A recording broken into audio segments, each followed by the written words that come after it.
ทื่อพี่น้องครั้งแรกในชีวิตเนาะได้มาวัดนี้อยู่ระยะศาลเมืองน้อยหนึ่งเนาะเมืองกรุงเทพนะพี่น้องเนาะอยู่ศาลเมืองน้อยหนึ่งที่ว่า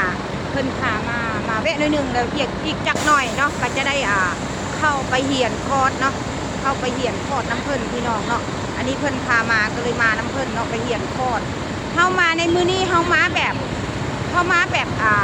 ซึ่งเลยนะมาแบบอยากได้แท้ๆนะพี่น้องอยากได้ความรู้โอกาสนี้เนี่ยเที่ยวคว้าเอาสินะทุกคนเนาะมาแบบว่าแม่นมาเที่ยวลิ้นละล้าพี่น้องมาเอาความรู้มาคว้าเอาความรู้เนาะว่าเพิ่นเฮ็ดแนวใดในโลกออนไลน์นี่เพิ่นได้ขายดีเพิ่นเฮ็ดแนวใดมันเป็น